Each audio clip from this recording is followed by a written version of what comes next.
Hello dear students, कैसे हो आप सभी। आई होप कि सभी लोग बहुत ही अच्छे होंगे। सभी लोग आप लोग बीपीएससी की एग्ज़ाम की तैयारी कर रहे होंगे या फिर बिहार से रिलेटेड किसी भी एग्ज़ाम की तैयारी अगर कर रहे होंगे तो बिहार के काफ़ी प्रश्न आपसे पूछे जाते हैं।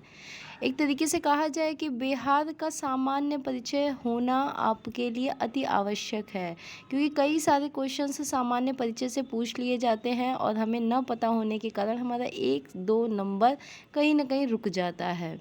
तो गाइस, आज के सेशन में आपको यहाँ से बिहार के सामान्य परिचय के बारे में पता चलेगा। जैसा कि आप लोग थंबनेल में भी देख सकते हैं, बिहार का सामान्य परिचय के बारे में हम लोग यहाँ पे डिस्कस करने वाले हैं और सभी चीज़ें आपको दी गई हैं, इमेज के द्वारा दी गई हैं। जितना मेरे से पॉसिबल हो पा रहा है गाइस, थोड़ा सा आप लोग सपोर्ट करिए, इस चीज़ को लेके सब्सक्राइब करिए, अधिक से अधिक लोगों तक पहुंचाइए वीडियो, ताकि मैं इसी तरीके के कंटेंट आपके लिए हमेशा दे पाऊं और आपकी एक बेहतर तैयारी के में मेरा भी योगदान हो पाए।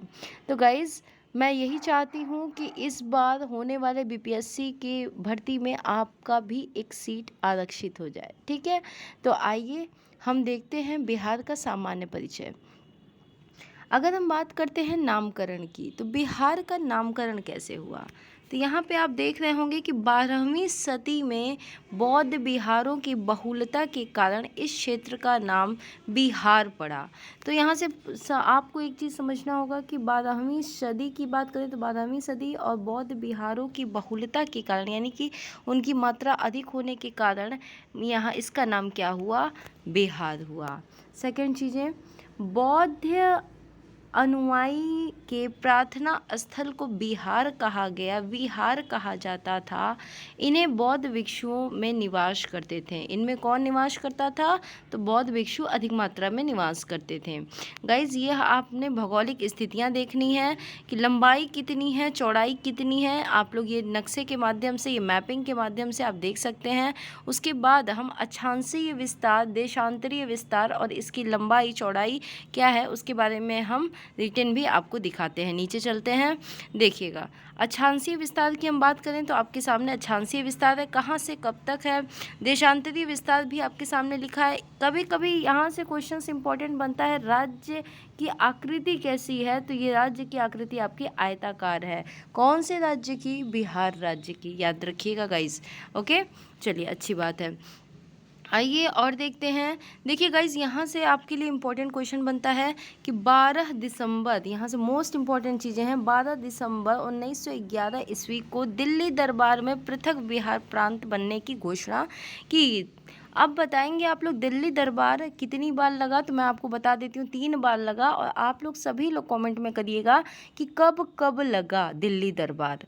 ठीक है, चलिए। अब इस टाइम कौन थे आए हमारे भारत में, तो उनके बारे में भी आप लोग लिखेंगे। ठीक है, आइए देखते हैं। 22 मार्च 1912 को बिहार उड़ीसा सहित, हाँ साथ ही में था, अभी तक उड़ीसा अलग नहीं हुआ है, ध्यान रखिएगा। ठीक है, बिहार प्रांत गठन की अधिसूचना घोषणा की गई। कब की गई, 22 मार्च 1912। इसीलिए आप देखेंगे कि अगर हम कहते हैं बिहार दिवस कब मनाया जाता है, तो यहाँ पे जल दिवस तो मनाया ही मनाया जाता है उस दिन बिहार दिवस भी मनाया जाता है।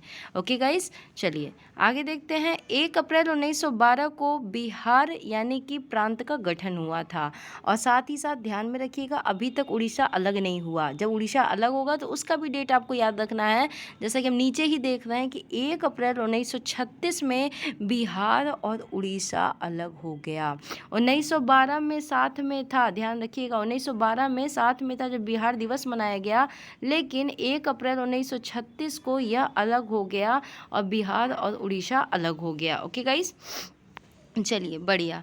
नेक्स्ट देखते हैं यहाँ से। 15 नवंबर 2000 ईस्वी को बिहार का अंतिम विभाजन हुआ और झारखंड एक नए राज्य के रूप में अस्तित्व में आया। और वो कौन से अस्तित्व में, कितना प्रतिशत भूभाग्य है, वो भी इम्पोर्टेंट बनता है यहाँ से। तो 46% भूभाग्य के साथ झारखंड 28वां राज्य बना। कौन सा राज्य बना, 28वां राज्य बना, याद रखिएगा।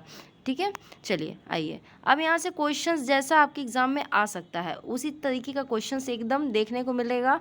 बिहार की स्थापना दिवस कब मनाया जाता है? तो 22 मार्च को। अभी हम लोगों ने देखा था 22 मार्च को। अगर क्षेत्रफल की बात करेंगे तो पूरा क्षेत्रफल कितना है? 94,163 वर्ग किलोमीटर। आगे बात करते हैं, भारत के कुल क्षेत्रफल का 2.86% है। साथ ही साथ भारत का 12वां बड़ा राज्य क्षेत्रफल के अनुसार है। तो क्षेत्रफल के अनुसार कौन सा है?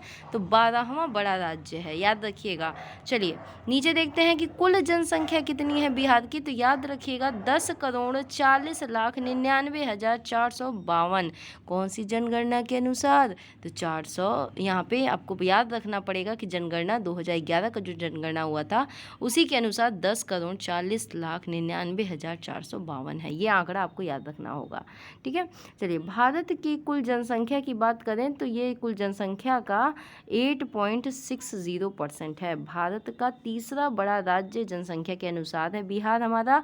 देखिए मैंने कहा था कि बिहार पूछा जाएगा कि उत्तर से दक्षिण, ये आपको उत्तर दक्षिण पूछा जा सकता है कि उत्तर से दक्षिण कितनी लंबाई है। तो इसकी 345 किलोमीटर यहाँ पे दी गई है, इसकी लंबाई याद रखिएगा। और चौड़ाई पूछी जा सकती है तो 483 किलोमीटर इसकी क्या है, पूरब से पश्चिम इसकी लंबाई है, ठीक है। आगे आइए देखते हैं, समुद्र तल से कितनी ऊंचाई ऊपर है। तो याद रखिएगा ये भी मोस्ट इंपॉर्टेंट है। समुद्र तल से 173 फीट यानी कि 53 मीटर क्या है ऊंचाई पे है। औसत ऊंचाई 112 है। कितना है? 112। चलिए आगे देखते हैं, यहाँ तक तो रही हमारे इसके बातें हो गई। जो भी हम लोग बिहार के बारे में जाने वो सब सामान्य परिचय के रूप में देख लिए। अब हमारे पास एक अच्छा क्वेश्चन बन सकता है यहाँ से कि प्रशासनिक विभाजन क्या है। गाइस आप लोग नोट्स बना सकते हैं, आराम से इत्मीनान से नोट्स बनाते चलिएगा। प्रशासनिक विभाजन की अगर हम बात करते हैं तो प्रमंडल की संख्या, कई बार पूछा गया है कि प्रमंडलों की संख्या कितनी होती है। तो याद रखिएगा 9 होती है। और जिला की बात करेगा तो 38 जिला हैं और लास्ट जिला कौन सा? तो अरवल है। लिख लीजिएगा 38 जिला हैं और लास्ट जिला कौन सा है? अरवल है। अनुमंडल की अगर बात करता है तो अनुमंडलों की संख्या 101 है। और प्रखंड सह अंचल यहाँ पे 534 है। और गाइज ये आपको इतनी बातें नहीं भी याद रखेंगे तो कोई दिक्कत नहीं है, आप इनको देख लीजिएगा। लास्ट की चीज़ें आपको याद रखनी है मोस्ट इम्पॉर्टेंट, कि पुलिस जिला जो 40 है, पुलिस जिला कितना है आपके दिमाग में आ रहा होगा कि मैम आपने तो बताया कि 38 है तो पुलिस जिला में 40 कैसे हो गया। बचा यहाँ पे दो जिला, 38 जिलों के अतिरिक्त 2 जिला शामिल किया गया है जिसका नाम बगहा और नवगछिया है, ठीक है। इसको भी शामिल किया गया है तो यहाँ पे ये याद रखिएगा, ठीक है। इसका स्क्रीनशॉट आप सब लोग ले लीजिएगा। आइए अब बात करते हैं बिहार की विधायिका। बिहार की यहाँ से भी क्वेश्चंस कई सारे बने हैं। बिहार के मंडल कैसे हैं, विधान मंडल कैसे हैं? तो याद रखिएगा द्विसदनीय मंडल हैं। बिहार विधानसभा सीटों की संख्या 243 हैं और विधान परिषदों की संख्या 75 है। लोकसभा की सीटों की संख्या 40 हैं और राज्यसभा की सीटों की संख्या 16 है। मोस्ट इंपॉर्टेंट है, आपके आंकड़े याद रखने चाहिए कि विधानसभा की बात करेंगे तो 243 है, विधान परिषदों की बात करेंगे तो 75 है और लोकसभा के साथ ही साथ बोलेंगे लोकसभा के 40 है और राज्यसभा के 16 है। याद हो जाएगा आपको, 2 से 3 बार हमारे साथ साथ बोलिए, आप सभी को ये चीज़ें याद हो जाएंगी। चलिए बहुत बढ़िया। नेक्स्ट देखते हैं विधानसभा के में कुल आरक्षित सीटों की संख्या कितनी है। तो 40 है। अगर आपको पता है, आप भारत में रहते हैं तो बताएंगे कि भारत के लोकसभा की सीटें अनुसूचित जाति के लिए कितनी है, अनुसूचित जनजाति के लिए कितनी है। गाइज सभी लोग कमेंट करिएगा, इस ये क्वेश्चंस मैं बोली हूँ, आप लोग सभी लोग कमेंट करिएगा। देखिए अब यहाँ पे बिहार की बातें कर रहे हैं तो बिहार में अनुसूचित जाति के लिए आरक्षित सीटें हमारी 38 हैं और अनुसूचित जनजाति यानी एसटी के लिए क्या हैं? 2 हैं। वो एसटी के लिए कहाँ कहाँ है? कोटियारी और मनिहार में, ओके लिख लीजिएगा। अब आगे हम लोग देखते हैं यहाँ से कि लोकसभा में अनुसूचित जाति हेतु आरक्षित सीटों की संख्या कितनी है? 6 है। तो वो बताया गया गोपालगंज, हाजीपुर, समस्तीपुर, जमुई, गया तथा सासाराम में है। चलिए यहाँ तक बातें हमारी कंप्लीट हो गई हैं।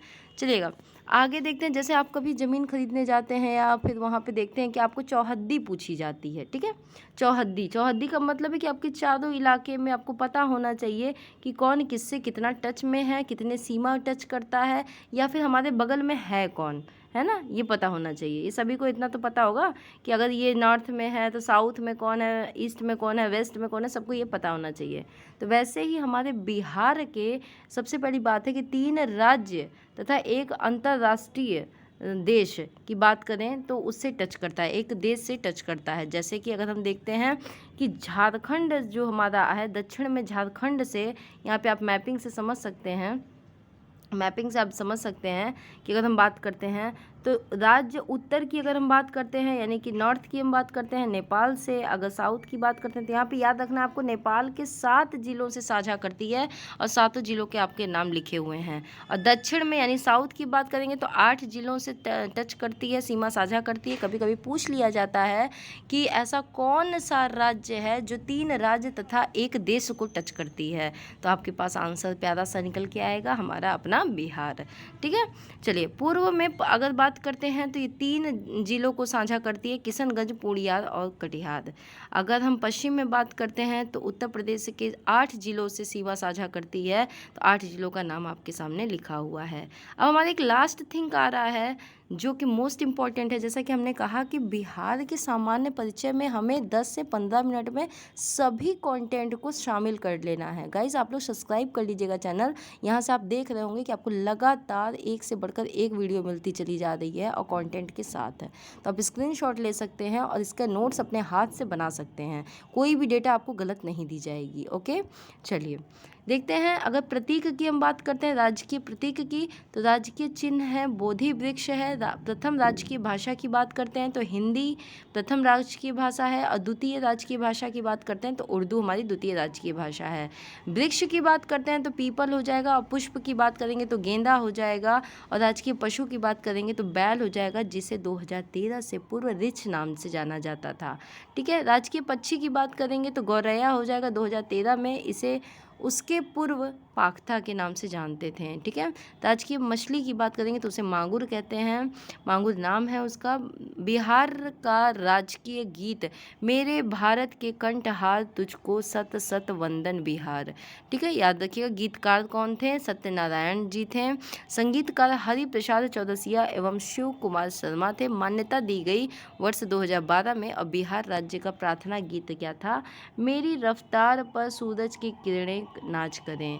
ओके गाइज, तो आई होप कि आपको बिहार के सामान्य परिचय में मैंने ग्राफ के माध्यम से भौगोलिक स्थितियों को दिखाया और आपको बताया जितना पॉसिबल हो रहा है। गाइज हम आपके साथ हैं, बस आप लोग भी साथ दीजिए और फ्यूचर मंत्रा बाय रुचि मैम को ऊपर से ऊपर तक ले जाइए, ताकि यहाँ से हम आपको बेस्ट कंटेंट प्रोवाइड कर सकें। ओके गाइज, तो आज की वीडियो इतना ही, नेक्स्ट वीडियो में फिर से मिलते हैं।